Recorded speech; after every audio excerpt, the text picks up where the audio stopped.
এই কাহিনীটির সমস্ত কিছু কাল্পনিক, বাস্তবের সাথে যার কোনো মিল নেই। এই কাহিনীটি শুনে বাস্তবের সাথে মিলাবেন না এবং বিচলিত হবেন না। Please use headphones.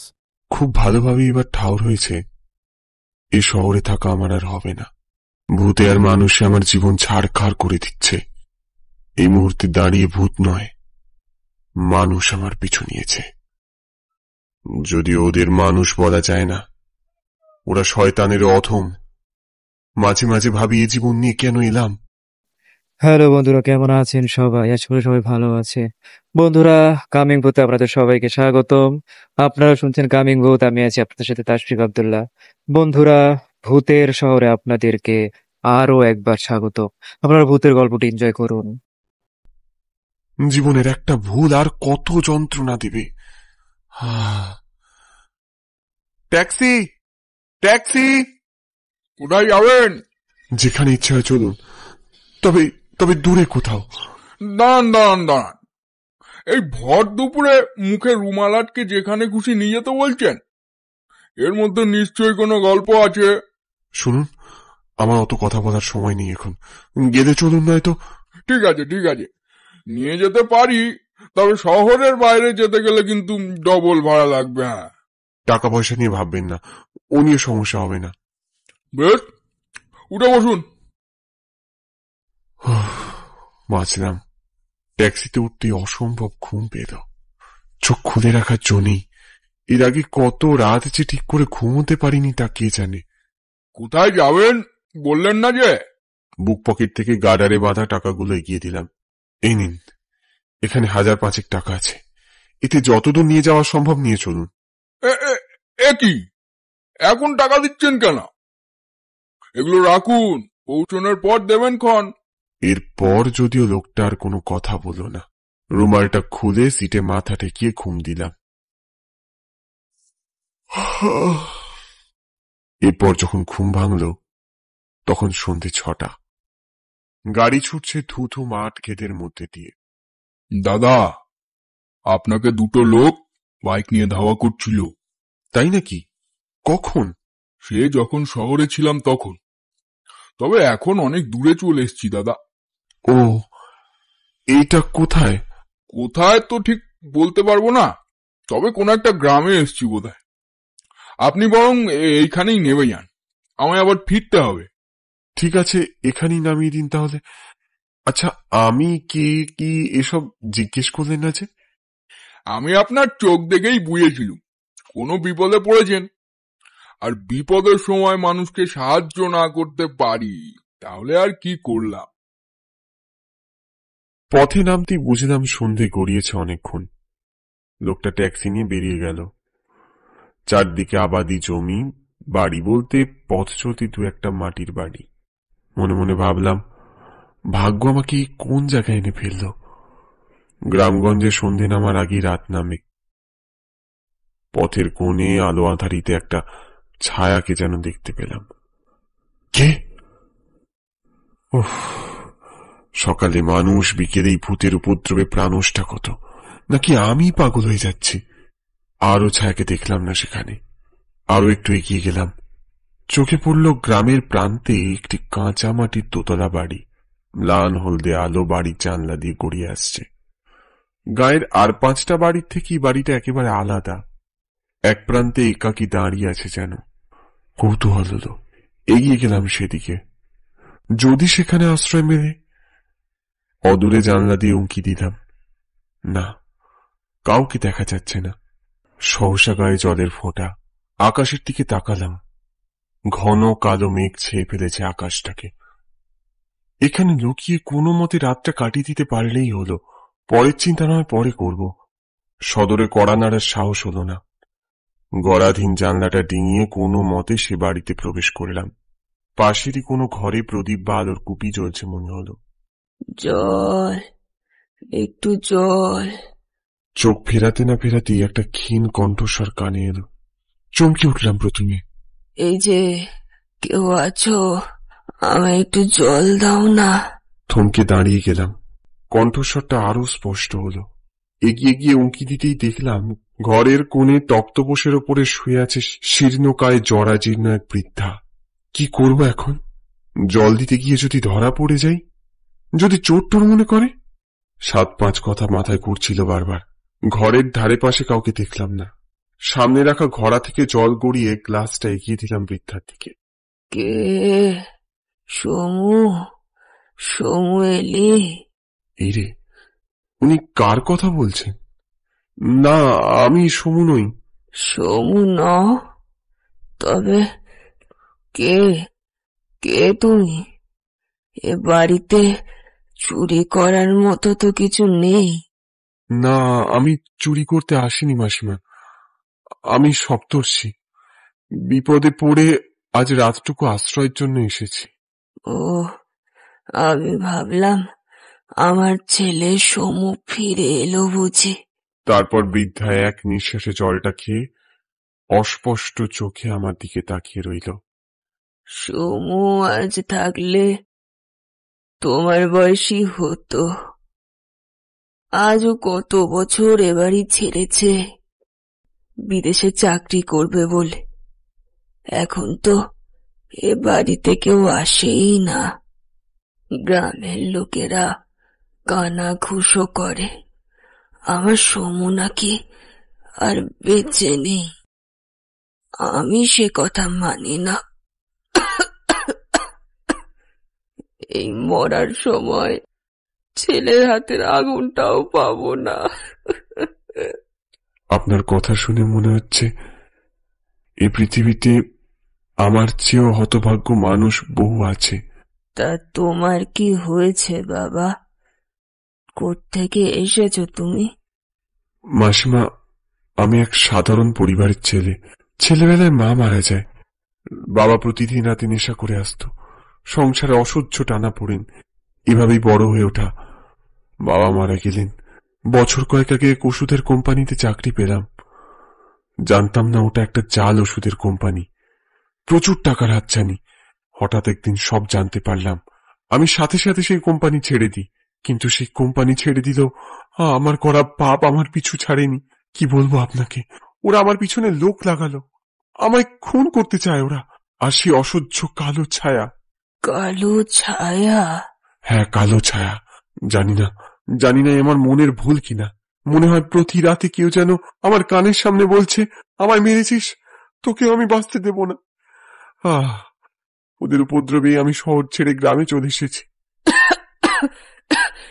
শোনো শোনো বাবা, মাথা ঠান্ডা করো। দেখো, সব একদিন ঠিক হয়ে যাবে। আপনাকে দেখে আমার মায়ের কথা খুব মনে পড়ছে জানেন। আমার মাও ঠিক এমন ভাবেই বলতো ছেলেবেলায়। আমি তো তোমার মাই। তা কিছু খেয়েছো? ঘরের কোনায় মুড়ি আর চিড়ের টিন আছে। কিছু খেয়ে নিয়ে পাশের ঘরে গিয়ে শুয়ে পড়ো। ওটা সমুরি ঘর। বাইরে অঝোর ধারায় বৃষ্টি হচ্ছে। মনে হলো সেই জলে আমার জীবনের সব দুঃখগুলো একেবারে ধুয়ে মুছে গেছে। সখী, সখী। কারো কণ্ঠ পেয়ে আলমোড়া ভেঙে উঠে বসলাম। ভোর হয়েছে। মেঘ সরে গিয়ে ঝলমলে রোদের আলো ঠিকরে পড়ছে জানলা দিয়ে। কি গো সখী, তোমায় না কতদিন বলেছি চাদরটা গায়ে দিয়ে শোবে? তুমি আমার একটা কথাও শোনো না। সখী, এ কি? তোমার গা তো জ্বরে পুড়ে যাচ্ছে। ছুটতে গেলাম। দেখলাম জানলার পাশে দাঁড়িয়ে আছে এক তনয়া। আমার কথা ছেড়ে দে মা। তুই আবার এখানে এসেছিস কেন? গাঁয়ের লোকেরা এসব ভালো চোখে দেখে না মা। ছাড়ো তো ওদের কথা। আমি একটা ডাক্তার ডেকে আনি বরং। আপনি? আপনি কে? ফাঁকা ঘর দেখে চুরি করার মতলব এসেছেন? চারু মা, ওকে কিছু বলিস না। ও বড় অসহায় রে মা। এসো বাবা, এদিকে এসো। ও চারু, এ গাঁয়েরই মেয়ে। কিন্তু ওরও যে কপাল মন্দ বাবা। বাপটা অকালে মারা গেল। আমার থেকে এ গাঁয়ের সবাই মুখ ফিরিয়েছে। কিন্তু এই চারুমাই রোজ আমার খোঁজ নেয়। আহ, এত কথা কেন বলছো সখী? ওনাকে জলটা খাইয়ে দিন। ওনার চোখ হঠাৎ ছলছল করে উঠল। কাল রাতে ওকে দেখে আমার সমুর মুখটা বারবার চোখে ভেসেছে। আমার আমার সমু। এ কি সখী? ওনার শ্বাস নিতে কষ্ট হচ্ছে মনে হয়। আশপাশে কোনো ডাক্তার আছে? এ গায়ে তো কোনো ডাক্তার নেই। মাইল 3 দূরে একটা হাসপাতাল আছে। তাহলে সেখানেই নিয়ে যেতে হবে এক্ষুনি। শোনো, ডাক্তার ডেকে লাভ নেই। তুমি তুমি আমার মুখে আগুনটা দিও। সখী, সখী, তুমি কথা বলছো না কেন সখী? সখী! না, আমি আর তাকে ডাকার চেষ্টা করিনি। যাকে আঁকড়ে আমি বাঁচার চেষ্টা করি সেই কেমন ফাঁকি দিয়ে চলে যায়। আমি কিছুতেই বুঝে উঠতে পারছি না চারুকে কিভাবে সান্ত্বনা দেব।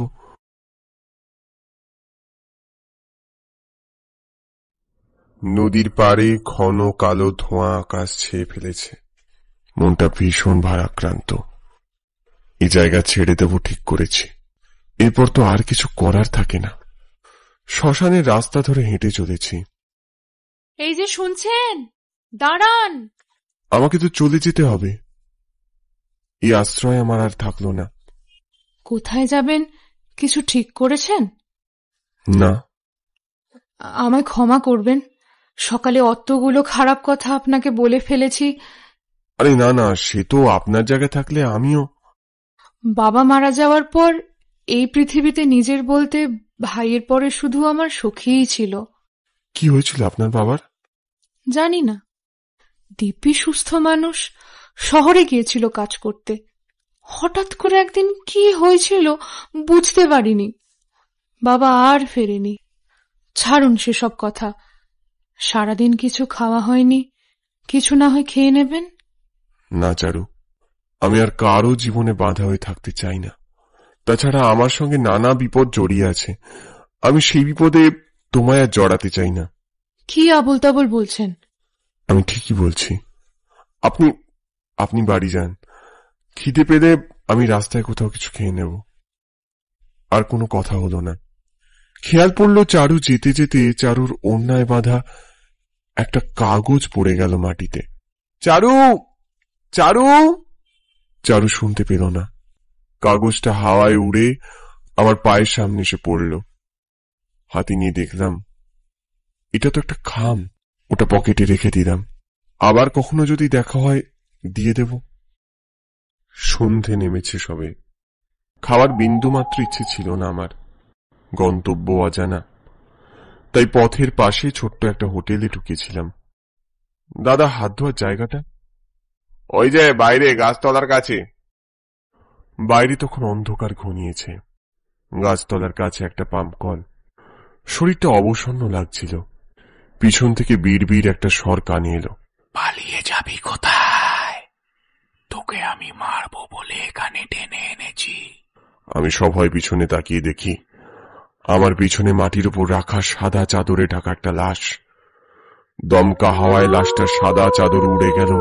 আমি স্তম্ভিত হয়ে দেখলাম কি ভয়ানক চেহারা তার। আমি জ্ঞান হারিয়ে লুটিয়ে পড়লাম। চোখ খুলতেই দেখলাম হাসপাতালের বেডে শুয়ে আছি। চারদিকে ওষুধপত্র আর পাশে একটা বেড। চিন্তা করবেন না, প্রেশার লো হয়ে গিয়েছিল আপনার, তাই মাথা ঘুরে পড়ে গিয়েছিলেন। আমায় এখানে কে নিয়ে এলো ডাক্তারবাবু? সে তো আমি বলতে পারবো না। খুব ভালোভাবে আন্দাজ করতে পারলাম শহরের সেই গুন্ডাদের হাত থেকে বাঁচলেও সে আত্মার হাত থেকে এখনো আমার নিস্তার নেই। আচ্ছা, আপনার চোখ মুখের এমন অবস্থা হলো কি করে? ডাক্তারবাবু, আমার ভীষণ ভয় করছে। মনে হচ্ছে আমায় কেউ যেন মারতে চাইছে। কেউ মারতে চাইছে? কি বলছেন? আপনি শুনুন, এখন আপনাকে একটা ইঞ্জেকশন দিচ্ছি। আপনার ঘুমের প্রয়োজন। ইঞ্জেকশন নেওয়ার পর আমার চোখে ঘুম এলো। একসময় ঘুমের মধ্যেই অনুভব করলাম কেউ একজন যেন একটা স্ট্রেচার ঠেলে এ ঘরে কাউকে ঢুকিয়ে দিল। আমার দু চোখ খুলে রাখার অবস্থা নেই। কিছুক্ষণ বাদে পাশের বিছানা থেকে একটা গোঙানির শব্দ। ধীরে ধীরে সে শব্দ বাড়তে থাকলো। আমি পাশ ফিরে পাশের বেডের দিকে কোনো মতে তাকাতেই চমকে উঠলাম। চারদিকে অন্ধকার। পাশের বেডে সাদা চাদরে ঢাকা সেই লাশ। লাশের চাদর আপনা আপনি সরে গেল। দেখতে দেখতে মৃতদেহটা উঠে বসলো বিছানার উপর। পাপী, তুই একটা পাপী। কে কে আপনি? কি চান? আমায় বাঁচতে দিন। বাঁচতে দেব? তোকে আমি তিলে তিলে মারব। মনে হচ্ছিল এসব দুঃস্বপ্ন, কিন্তু আমার সমস্ত জল্পনাকে মিথ্যে করে দিয়ে শুকিয়ে যাওয়া বডিটা ধীরে ধীরে এগিয়ে আসলো আমার দিকে। লোকটার বুকের পাঁজর ভয়ানক ভাবে ওঠানামা করছে। আমি বিছানা ছেড়ে ওঠার নিরন্তর প্রয়াস চালিয়ে যাচ্ছি, কিন্তু আমার ক্লান্ত অবসন্ন শরীরটা যেন আমাকে টেনে আটকে রেখেছে বিছানার উপর। কিরে, জাল ওষুধগুলো যে মানুষদের গিলিয়েছিলিস তা ভুলে গিয়েছিস? কি যন্ত্রণা পেয়ে আমি এ পৃথিবী ছেড়েছি তা আমি জানি। তোদের মতো পাপীদের আমি একে একে শেষ করব। সে কি ভীষণ তার চাউনি। সেই মৃতদেহের আমার কথার কোনো ভ্রুক্ষেপ নেই। ধীরে ধীরে এগিয়ে এলো সে আমার দিকে। আমি প্রাণ বাঁচাতে কোনো মতে বিছানা ছেড়ে নিচে নামার চেষ্টা করতেই মাথা ঘুরে মুখ থুবড়ে পড়লাম মাটিতে। আমার পাশে চারুর খামটা পকেট থেকে পড়ে গিয়েছিল। সেখান থেকে একটা অস্পষ্ট ছবি বেরিয়ে এলো। অকস্মাৎ স্তব্ধ চারপাশ। লোকটার সেই বিভৎস হাসি আর নেই। আমার উপরে আক্রমণ করার তাগিদ আর নেই। ওই ছবিটা হাওয়ায় ভেসে উঠল ক্রমশ। এ ছবি এখানে এলো কিভাবে? ও জেনে আপনার কাজ কি? আপনি আমায় মেরে দিন। ছবির দিকে তাকিয়ে কেমন যেন স্থবির মতো চেয়ে রইল সেই অশরীরী। ওর শরীর থেকে বেরিয়ে আসছে একটা আর্তনাদ। চারু মা। আপনি চারুকে চিনলেন কি করে? কোনো বাপ তার মেয়ের ক্ষতি চায় না। আমি চারুর বাবা, চিন্ময় মজুমদার। ওই বিষ ওষুধ খেয়ে অশরীরী হয়ে ঘুরে বেড়াচ্ছি। আমার ছেলে মেয়েকে নিয়ে দেখা আমার হাজার স্বপ্ন মুহূর্তে চুরমার হয়ে গেছে। সব শুনে আমি স্তম্ভিত। আমায় মাফ করুন, হয়তো অদৃষ্ট আজ আমায় এখানে টেনে এনেছে। আমি ও কাজ জেনে শুনে করিনি। পলকে চারপাশের আলো জ্বলে উঠল। সে ঘরের কোথাও কেউ নেই। ছবিটাকে হাতে তুলে দেখলাম, সেখানে এক মেয়ে আর বাবার ছবি। ভোর হলো। সকালে চারু আমার কাছে এসে দেখা করতে এলো। একি আপনার এই অবস্থা হলো কি করে? আমি গ্রামের লোকেদের কাছে খবর পেয়ে এলাম। না, আমি ঠিক আছি। এই ছবিটা আপনার ওড়না থেকে সেদিন পড়ে গিয়েছিল। ওহ, দেখেছেন, এদিকে আমি চারিদিকে খুঁজে মরছি। ইনিই আমার বাবা। জানি চারু, উনি চিন্ময় বাবু। তুমি কি করে চিনলে? বলবো না হয় সে কথা পরে কখনো, আজ থাক। চারু অবাক দৃষ্টিতে আমার দিকে চেয়ে রইল। বন্ধুরা, আশা করি আপনাদের গল্পটি অনেক ভালো লেগেছে। বন্ধুরা, যদি গল্পটি ভালো লাগে তাহলে অবশ্যই লাইক করবেন, সাবস্ক্রাইব করবেন, কমেন্ট করবেন। বন্ধুরা, এরকম আরো নতুন নতুন গল্প পেতে আমাদের চ্যানেলটাকে অবশ্যই সাবস্ক্রাইব করবেন, আমার পাশে থাকবেন। তো বন্ধুরা, নতুন কোনো পর্ব নিয়ে আমি আবার হাজির হব, তাশফিক আব্দুল্লাহ। সেই পর্যন্ত আপনারা সবাই ভালো থাকবেন, সুস্থ থাকবেন। আল্লাহ হাফেজ।